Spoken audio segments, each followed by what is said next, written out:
आज का जो हमारा टॉपिक है वो है dehydration of ethanol. Dehydration of ethanol ये एक केमिकल रिएक्शन है जो क्लास 10th में हमें यहाँ पे आज पढ़नी है, that is dehydration of ethanol. Dehydration का मतलब क्या होता है? Loss of water. डिहाइड्रेशन का मतलब होता है लॉस ऑफ वाटर। लॉस हम करेंगे वाटर किस चीज से? इथेनॉल से।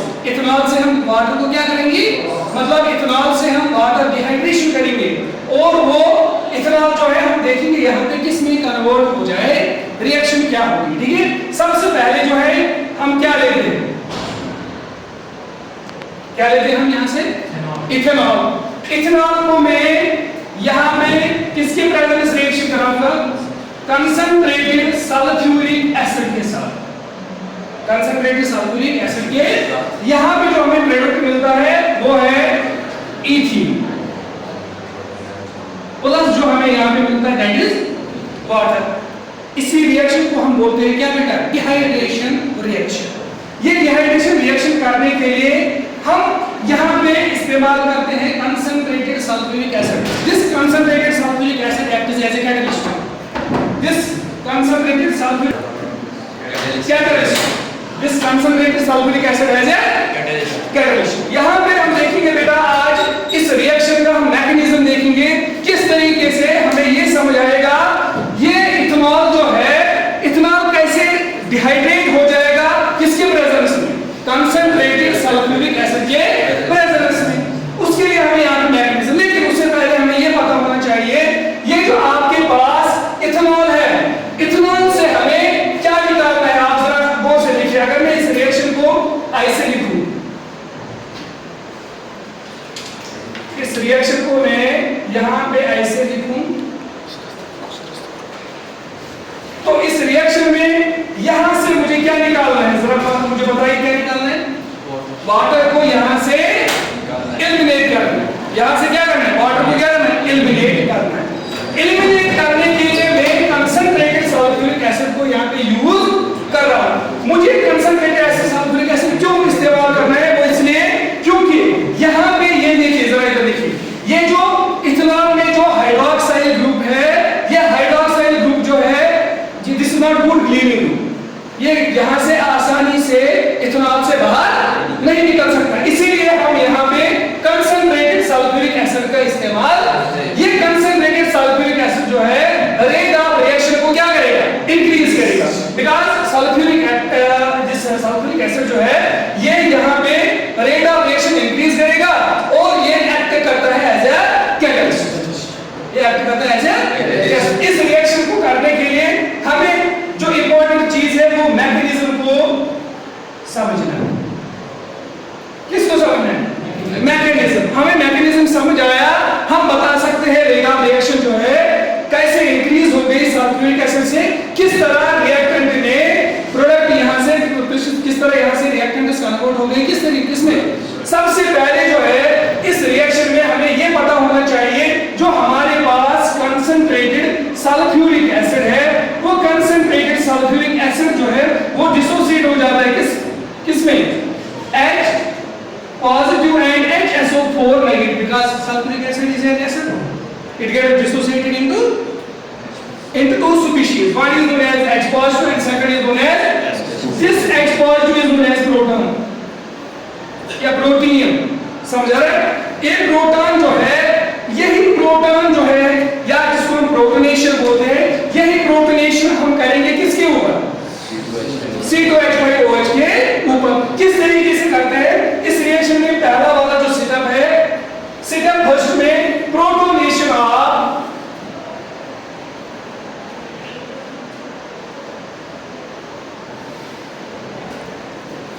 प्रोटोनेशन ऑफ किसका?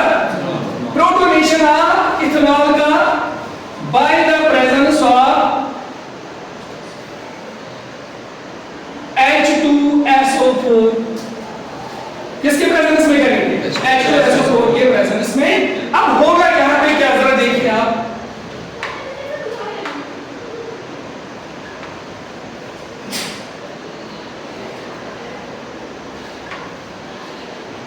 आप सबको पता है जो हमारे पास यहाँ पे हाइड्रोक्साइड ग्रुप में जो ऑक्सीजन है, इस ऑक्सीजन के पास क्या होता है? Lone pair of electron. यहाँ पे इसके पास ये इलेक्ट्रॉन रिच स्पीशीज भी एक्ट करता है, ठीक है। इसी पे हम क्या करेंगे? प्रोटोनेशन कराएंगे, क्योंकि हाइड्रोजन के पास आपको पता है ये हाइड्रोजन जो है विदाउट इलेक्ट्रॉन है, क्योंकि इसलिए इसके ऊपर कौन सी चार्ज आ गई? पॉजिटिव चार्ज आ गई। अब ये हाइड्रोजन जो हमने हाइड्रोक्लोरियम आयन जो है, इस प्रोटॉन को हम क्या करेंगे? जो सल्फ्यूरिक एसिड से हमने लाया, ये ऐड करेंगे किसके ऊपर? इथेनॉल के ऊपर। इथेनॉल में जो ऑक्सीजन है वो उसके ऊपर ऐड हो जाएगा। जरा देखिए इसके ऊपर क्या है? Positive charge. ये किस पे ऐड हो जाएगा? ऑक्सीजन के ऊपर ऐड हो जाएगा, क्योंकि ऑक्सीजन जो है इसको इलेक्ट्रॉन सप्लाई करेगा। और इस इथेनॉल की क्या होगी जरा मुझे बताइए? प्रोटॉन ऐड हो जाएगा, प्रोटॉन। और यहां पे बनेगा क्या, जरा देखिए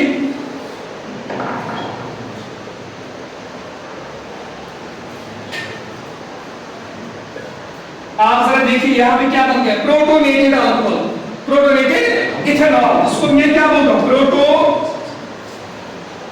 प्रोटोनेटेड इथेनॉल। क्या बन गया बेटा? Protonated. This reaction, this step is known as fast step. ये रिएक्शन में कौन सा स्टेप होता है? फास्ट। ये जल्दी जल्दी होता है।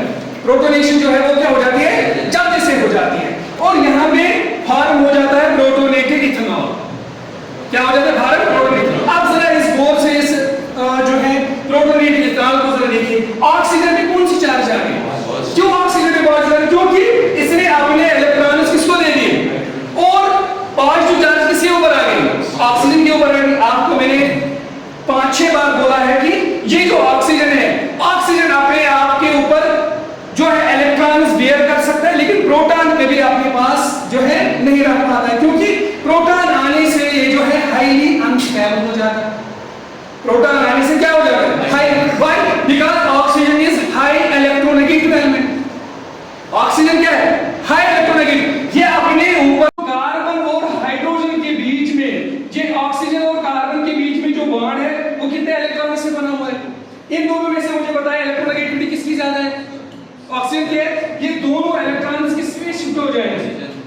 जरा मुझे आप यहां पे बताइए। दूसरे स्टेप में यहां से ये ऑक्सीजन जो प्रोटोनेटेड इथेनॉल था, यहां से ये दो इलेक्ट्रॉन जो है दोनों किसके पास जाएंगे? और यहां पे बॉन्ड ब्रेक हो जाएगा और यहां पे लिबरेशन ऑफ क्या हो जाएगा? जरा मुझे बताइए। Liberation of water. यहां पे जब लिबरेशन ऑफ वाटर हो जाएगी, हम यहां से देखते हैं। इधर देखिए दूसरे स्टेप में, स्टेप नंबर 2। स्टेप नंबर 2 से हम क्या बोलते हैं? Loss of water and formation of carbocation.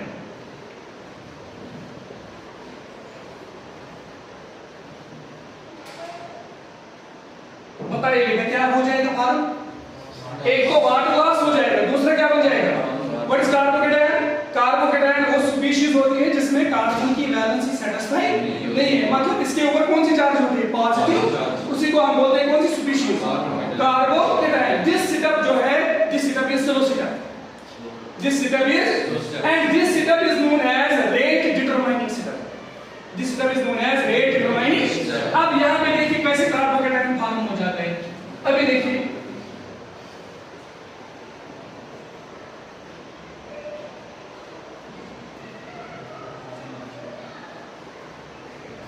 ये क्या हो जाएगा? वाटर क्या हो जाएगा? लॉस हो जाएगा। जरा देखिए जब यहां से वाटर लॉस हो जाएगा, जरा इधर देखिए फॉर्म क्या हो जाएगा?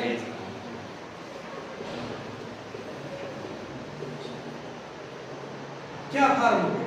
कार्बो, कौन सा carbo? Primary carbocation, first degree carbocation, first degree carbocation. Very good.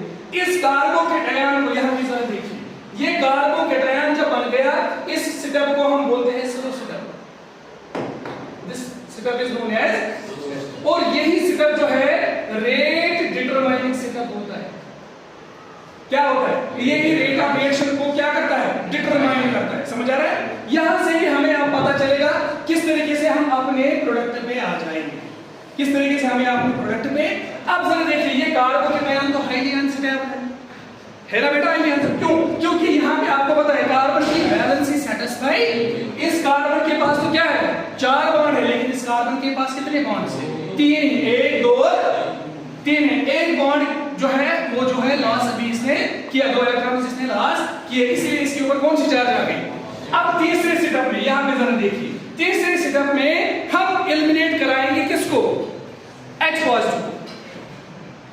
तीसरे सेटअप में इस कार्बोकेटायन, क्योंकि इसको स्टेबल करना है, कार्बोकेटायन को क्या करना है, स्टेबल करना है, क्योंकि हमें किस कहां पे पहुंचना है, इथीन पे पहुंचना है।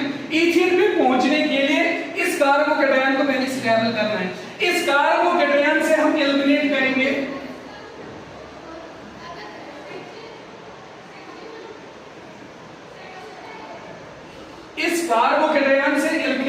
किसको, किसको करेंगे, by the presence of HSO4 negative.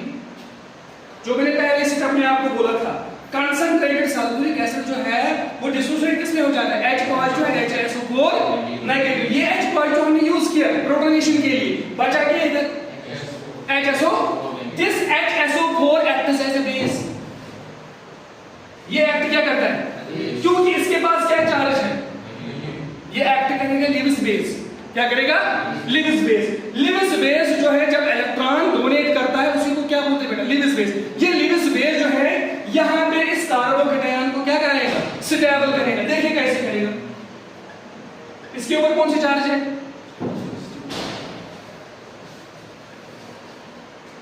जरा आप देखिए, ये कार्बन तो स्टेबल है, ये कार्बन क्या है, अनस्टेबल है। ये कार्बन जो है इस कार्बन को स्टेबल करेगा, लेकिन इसके पास ये जो हाइड्रोजन है, this hydrogen is known as alpha hydrogen. This hydrogen is known as, and this alpha hydrogen acts as an acidic in nature. ये क्या होता है, एसिडिक। लेकिन इसको यहां से निकालेगा कौन, इसको यहां से निकालेगा जो हमने यहां पे H2SO4 नेगेटिव लिया। HSO4 नेगेटिव जो है, ये HSO4 नेगेटिव बेस जो है यहां पे इस अल्फा हाइड्रोजन को क्या करेगा, लेकिन अल्फा हाइड्रोजन निकलेगा किस फॉर्म में, H पॉजिटिव में, क्योंकि एसिड है। अगर ये अल्फा एसिडिक हाइड्रोजन है तो किस फॉर्म में निकलेगा बाहर, एसिडिक फॉर्म में निकलेगा बाहर। लेकिन अपने दोनों इलेक्ट्रॉन्स किसको प्रोवाइड करेगा, इस कार्बन को प्रोवाइड करेगा। अपने दोनों इलेक्ट्रॉन्स किस कार्बन को प्रोवाइड करेगा, ताकि इस कार्बन की वैलेंसी सेटिस्फाई हो जाए। जब ये हाइड्रोजन बाहर निकला, ये किस फॉर्म में बाहर निकला, जरा मुझे बताएं। H पॉजिटिव और HSO4 क्या हो जाएगा, मिक्स हो जाएगा ना, क्योंकि ये नेगेटिव है। इसके ऊपर कौन सी चार्ज है, पॉजिटिव चार्ज है। यहां पे जब ये बन जाएगा तो ये HSO4 किस फॉर्म में वापस कन्वर्ट हो जाएगा, H2SO, जो मैंने आपको पहले बोला था। This H2SO4 increases the rate of reaction and it acts as a catalyst। Catalyst का काम होता है खाली रेट ऑफ रिएक्शन को इंक्रीज करना, खुद जो है ये वैसे ही बाहर निकलता। जैसे देखिए, जैसे मैंने H2SO4 इस्तेमाल किया था, वैसे ही H2SO4 क्या हो गया, सारी जो चेंजेस आ गई वो किस चीज पे आ गई, सर मुझे बताइए। इथेनॉल पे सारी चेंजेस आ गई, मतलब सल्फ्यूरिक एसिड में कोई भी चेंज नहीं हुई, इथेनॉल को सारी चेंजेस। लेकिन हम इसलिए सल्फ्यूरिक एसिड को यहाँ पे डालते हैं ताकि ये जो है इस रिएक्शन में रेट ऑफ रिएक्शन क्या करे, इंक्रीज करे। जब ये यहाँ से रेट ऑफ रिएक्शन इंक्रीज करता है, यहाँ से फॉर्मेशन हो जाती है किस चीज की, इथीन की। अब देखिए क्या हुआ, ये दोनों इलेक्ट्रॉन्स ने, ये दोनों इलेक्ट्रॉन्स इसको शेयर हो गए कार्बोकेटायन को। जरा यहाँ पे देखिए क्या हुआ,